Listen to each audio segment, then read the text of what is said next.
Hello, friends. I welcome you again to my channel, David Nwanepe, or my website, davidnwanepe.com. You are welcome. Last week, we talked about leadership, and today we are discussing leadership in times of conflict. I will encourage you to pay attention. It's not going to be long. In a few minutes, we are going to be done. We'll run it through. Let's look into this idea of conflict. Conflict is everywhere and in every generation. People disagree, but it doesn't mean that they are enemies. Today, let's talk about leadership in times of conflict. Conflict means disagreement. It means tension.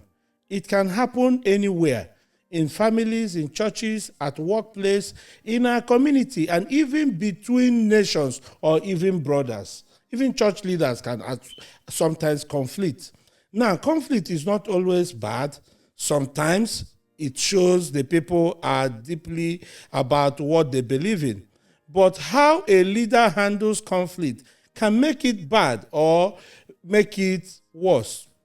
So what should a leader do in times of conflict? Let's break it down. It's going to be broken down into 5 or 7 places.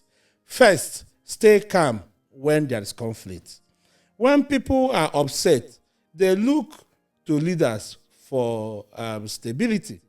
If you panic, they panic. If you are calm, it helps others to also become calm. One thing I always encourage leaders to do is to listen. Listen first. Don't rush to give answers. Hear every side of the story. Sometimes just listening reduces the heat in the room. There is a problem in our generation, the problem of fairness. I encourage leaders, this is 3. Leaders must be fair. Don't take side. Listen to both sides. Don't use friendship or relatives to decide your matter. Always take no side. Don't listen to the loudest to make your decision. Some people can be loud, but it doesn't make them right. Speak with wisdom. Your words can heal or hurt. Choose words that build trust and not words that destroy it.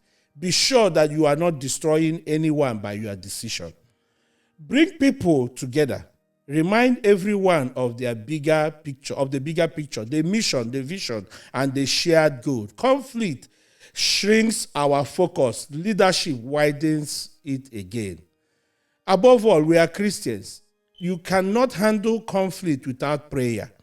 Prayer guides us. The Bible has mentioned some leaders like Moses, Nehemiah, and even Jesus. They all faced trial and conflict. They prayed before they acted. Prayer gives strength, clarity, and peace.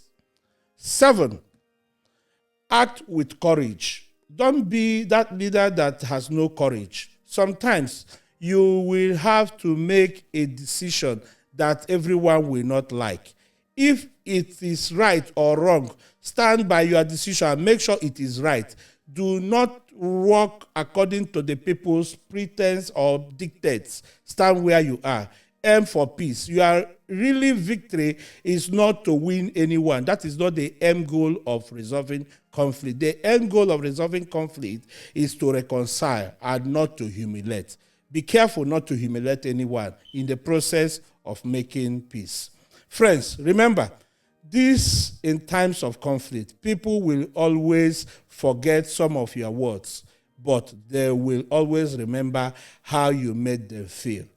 So, be a leader who heals, not a leader who hurts.